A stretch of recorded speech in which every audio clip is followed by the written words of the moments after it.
अस्सलाम वालेकुम students. So last topic में हमने जो है ना एटॉमिक रेडियस डिस्कस किया था, दैट कि what is atomic radius, what are their trends across the periods and along the group. आज हम पढ़ेंगे कि पीरियड 3 के जो एलिमेंट्स हैं उनमें जो है ना एटॉमिक रेडियस की जो है ना किस तरह फर्दर क्लासिफिकेशन हुई है। फर्दर एटॉमिक रेडियस की क्लासिफिकेशन हुई है वो मेटालिक रेडियस, कोवेलेंट रेडियस और अंडरवॉल रेडियस में हुई है। ये जो है ना एलिमेंट के बेस पर हमने की है, क्योंकि कुछ एलिमेंट्स हमारे मेटल्स हैं, कुछ नॉन मेटल्स हैं, कुछ जो है नॉर्मल गैसेज हैं।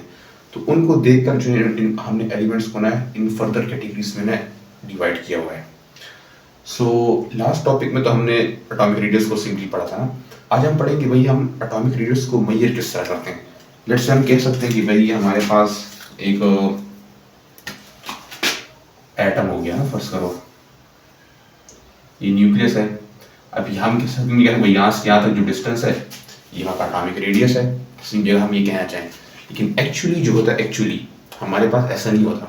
हमने तो डेफिनेशन में क्या था कि भाई वैलेंस शेल और न्यूक्लियस के दरमियान जो डिस्टेंस होता है इसको जो है हम एटॉमिक रेडियस कहते हैं। उसको हम मेजर कर लेंगे तो हमारा एटॉमिक रेडियस आ जाएगा। लेकिन इन प्रैक्टिकली ऐसा पॉसिबल नहीं है। क्यों पॉसिबल नहीं है, क्यों हम जो है एटॉमिक रेडियस को मेजर नहीं कर सकते? Due to valence shell.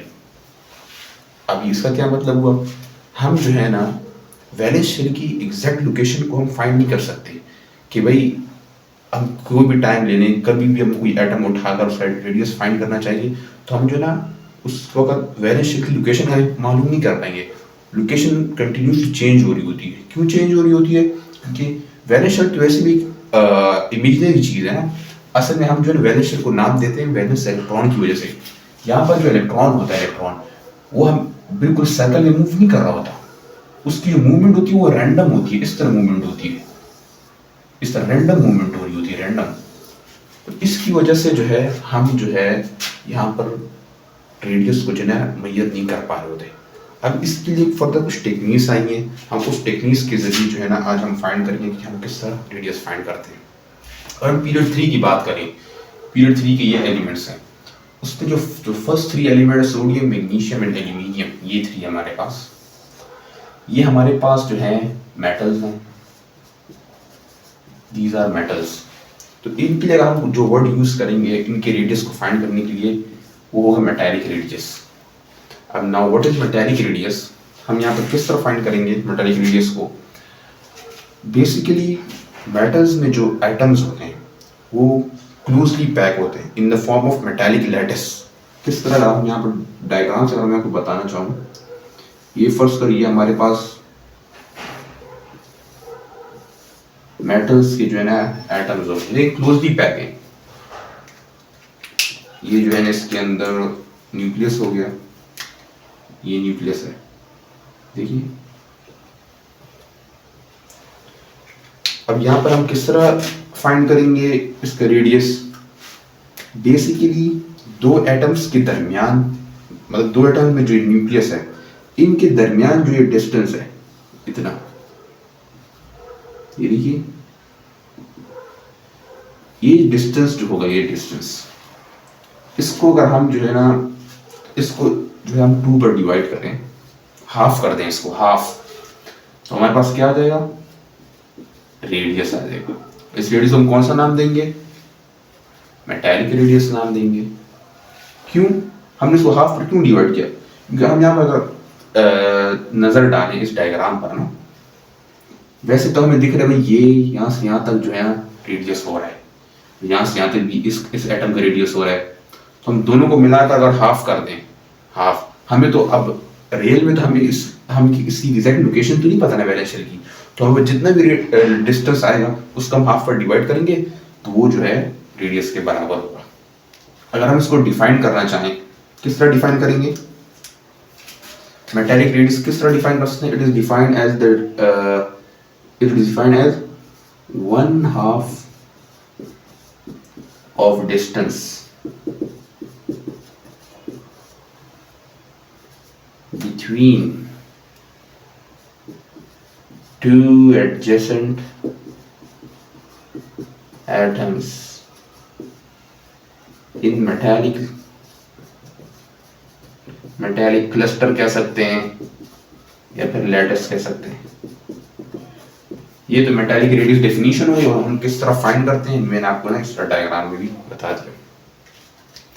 आते हैं हम कोवेलेंट रेडियस की तरफ। पीरियड 3 में हमारे पास जो silicon, phosphorus, sulphur and chlorine जो है हमारे पास, ये 3 एलिमेंट्स जो हैं, 4 एलिमेंट्स, ये हमारे पास नॉन मेटल्स हैं। ओके, इसमें से ये जो है ना, ये मेटालॉइड है, लेकिन इसकी जो अरेंजमेंट है ये कितना जाइंट अरेंजमेंट में, सी जाइंट क्लस्टर की फॉर्म में होता है, तो इसके लिए भी हम जो है ना कोवेलेंट रेडियस का वर्ड यूज करते हैं। और ये सारे जो है नॉन मेटल्स हैं, तो इनको, इन नॉन मेटल्स के लिए हम जो है जोन सा रेडियस यूज करते हैं, that is covalent radius. Now what is covalent radius? Covalent radius इसी तरह ही होगा। इसको हम किस तरह मेजर करेंगे? बिल्कुल मैंने जिस तरह आपको बताया, मेटल्स में जो एटम्स की अरेंजमेंट होती है वो बिल्कुल ना क्लोजली पैक होते हैं एक दूसरे के साथ। यहाँ पर भी जो है ना, जो एटम्स होते हैं, अगर हम जिस तरह फर्स्ट करो सिलिकॉन ले लें, तो पीरियड 2 में जो है कार्बन है, हमारे पास कार्बन जो है डायमंड और ग्रेफाइट की फॉर्म में होता है। तो डायमंड ग्रेफाइट देखें, जाइंट पूरी बहुत बड़ी अरेंजमेंट, जाइंट क्लस्टर की फॉर्म में हमारे पास आता है, पूरी सॉलिड अरेंजमेंट होती है उसकी, इस तरह अरेंजमेंट होती है। तो इसके लिए भी हम जो है ना उसी वही मेथड यूज करेंगे जिस तरह हमने मेटालिक रेडियस फाइंड करने के लिए किया था, कि 2 एटम्स लेंगे, उनके दरमियान जो है ना जो डिस्टेंस होगा न्यूक्लियस के दरमियान, ये डिस्टेंस जो होगा, ये जितना डिस्टेंस हमारे पास आएगा, ये डिस्टेंस, उसको हम 2 पे डिवाइड करेंगे तो हमारे पास रेडियस आ जाएगा। और ये रेडियस कौन सा कहलाएगा? कोवेलेंट रेडियस कहलाएगा। यहाँ पर एक और बात जो अगर आ जाती है, मेटालिक रेडियस और कोवेलेंट रेडियस की जो हम मेजरमेंट लेते हैं इस तरीके से, जो एक्चुअल रेडियस की जो मेजरमेंट है, जो कि हम बेसिकली फाइंड नहीं कर सकते ना, ये तो हम अपनी आसानी के लिए हम इस तरह फाइंड कर रहे होते हैं। तो एक्चुअल रेडियस और ये मेजर रेडियस, इनकी जो वैल्यूज होती है ना, इनमें इतना चेंज नहीं होता, ये एक दूसरे के ना थोड़ी बहुत करीब होती है। क्यों करीब होती है? मैंने आपको बताया, मेटालिक रेडियस और कोवेलेंट रेडियस में जो एलिमेंट्स हम जो लेते हैं वो एक दूसरे के देखें करीब करीब है, बीच में गैप नहीं है, दोनों के जो वैलेंस चले वो उधर टकरार होते हैं। तो हम जितना भी डिस्टेंस लेते हैं उसको जब हाफ कर लेते हैं तो एक एटम का रेडियस हमारे पास आ जाता है, जो कि एक्चुअल रेडियस के बिल्कुल करीब होता है, यानी इतना सिग्निफिकेंट चेंज नहीं आता। ओके, सो कोवेलेंट रेडियस। और हाँ, एक और बात, कोवेलेंट रेडियस जो होता है हमारे पास, इसके लिए हम जो है ना हमेशा आइडेंटिकल एटम्स यूज करेंगे। मैं इसको एग्जांपल देना चाहूँगा आपको, क्लोरीन 2 ले लें, देखें 2, इसमें क्या मतलब है, क्लोरीन के 2 मॉलिक्यूल, इनके दरमियान डिस्टेंस, और जो बॉन्ड होना चाहिए, बॉन्ड, ये एक और आइडेंटिकल एटम होने चाहिए, आइडेंटिकल, और सिंगल बॉन्ड होना चाहिए इनके दरमियान, तब भी हम जो है ना कोवेलेंट रेडियस को फाइंड कर पाएंगे। इसकी अगर हम डेफिनेशन की बात करें, 1/2 of the distance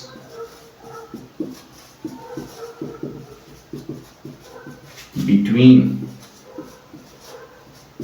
2 identical atoms. देखें मैंने अब बात की ना आइडेंटिकल एटम्स, ये जरूरी है। अगर डिफरेंट एटम्स होंगे तो हम उसके लिए फिर डिस्टेंस हमारे पास फाइंड करना मुश्किल हो जाएगा, क्योंकि वहां पर एक फर्ज करो, एक हमारे पास उधर छोटा एलिमेंट आ गया, दूसरा बड़ा साइज का एलिमेंट आ गया, तो जब हम उसका डिस्टेंस टोटल मालूम करेंगे तो उसको जब हाफ करेंगे तो गड़बड़ हो जाएगी। क्यों गड़बड़ हो जाएगी? अब एक इस तरह होगा, एक इस तरह बड़ा होगा, तो यहाँ पर एक डिस्टेंस ज्यादा, बीच में हम तो बस टोटल लेंगे ना, टोटल जब टोटल लेंगे तो हम जब हाफ करेंगे तो 50 इसके लिए भी आएगा, 50 इसके लिए भी आएगा। असल में देखें यहाँ पर इसका रेडियस ज्यादा आ रहा होगा, लेकिन हमारे पास दोनों के लिए इक्वल आ रहा होगा, जो कि गलत होगा। इसलिए आइडेंटिकल एटम्स का लेना जरूरी है। 1/2 of the distance between 2 identical atoms bonded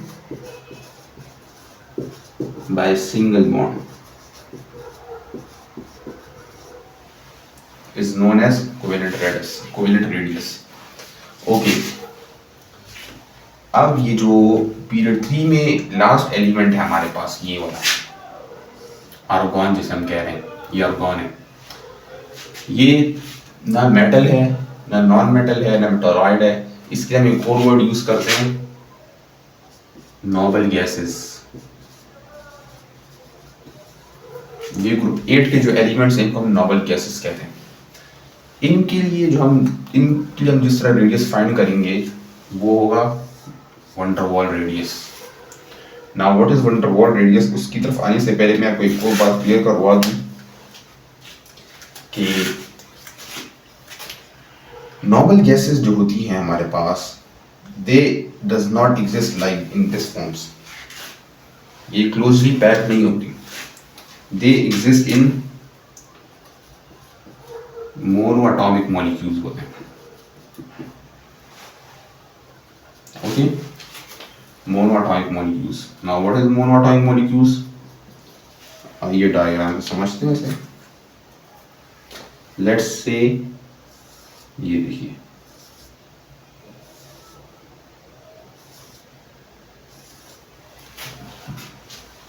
इन दोनों की डायग्राम को देखिए और इस डायग्राम को देखिए। ये जो है नोबल गैसेस के एटम्स हैं और ये नॉन मेटल्स और मेटल्स हैं।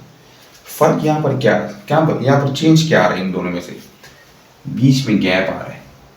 इसको हम मोनोएटॉमिक मॉलिक्यूल्स कहते हैं, जो कि ना फ्रीली एग्जिस्ट करते हैं, एक दूसरे के साथ बाउंड नहीं होते, क्लोजली पैक्ड नहीं होते। इनको मोनोएटॉमिक मॉलिक्यूल्स कहते हैं। अटैच नहीं है, बीच में जो है गैप है। तो यहाँ पर प्रॉब्लम फिर आ जाती है, यहाँ पर रेडियस फाइंड करना है तो मुश्किल पड़ जाती है। यहाँ पर तो सिंपली था, दोनों एटम्स करीब हैं, बस दोनों न्यूक्लियस के दरमियान डिस्टेंस लो, उसको हाफ कर दो। यहाँ पर क्या प्रॉब्लम है, बीच में जो है ना डिस्टेंस आ रहा है। तो क्या इसका फिर हल क्या है, हम जो है ना इसके लिए बहुत सारी जो है ना वो लेते हैं, रीडिंग्स लेंगे, एक मेजरमेंट नहीं करेंगे।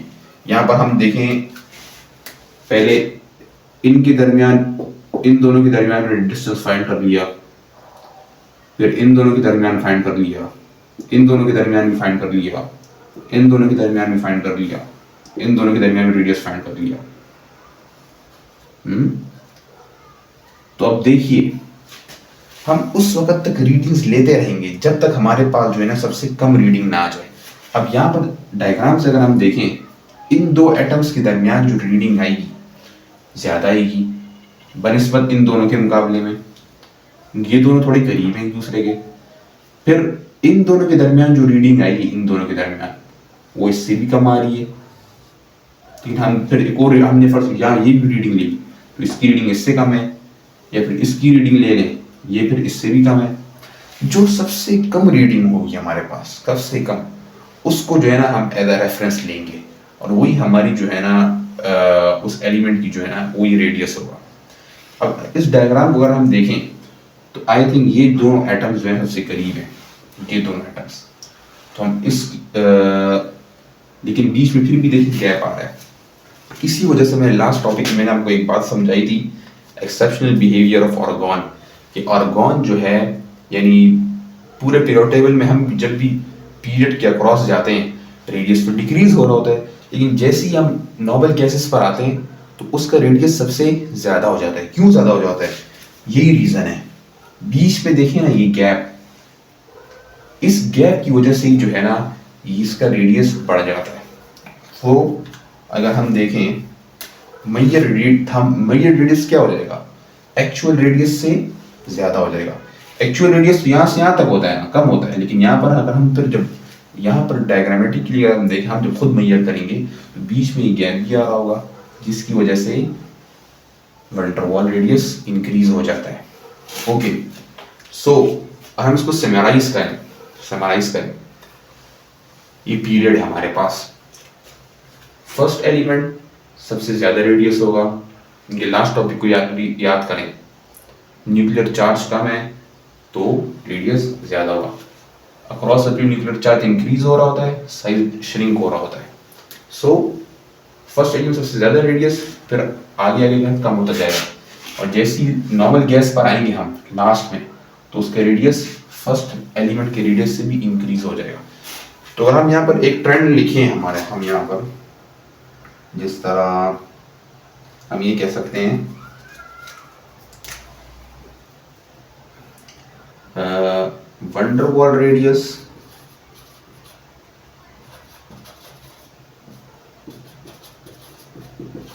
सबसे ज्यादा होता है, उसके बाद होता है मेटालिक रेडियस, मेटालिक रेडियस, फिर उसके बाद होगा कोवेलेंट रेडियस।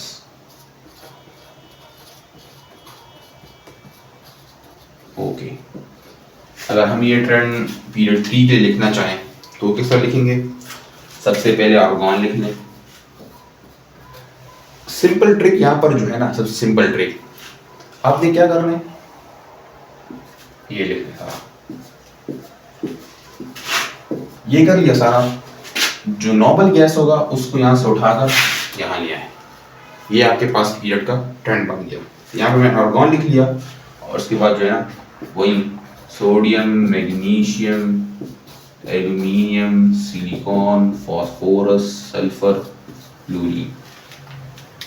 देखिए आर्गॉन सबसे ज्यादा, और देखिए वही ट्रेंड है और कोई चेंज नहीं आ रहा। सो ये जो है ना सारा जो है एटॉमिक रेडियस यहाँ पर वो कंप्लीट हो जाता है। इसमें जो है ना आपने एक एक पॉइंट समझ लिया भाई, किस तरह हम रेडियस को मेजर करते हैं।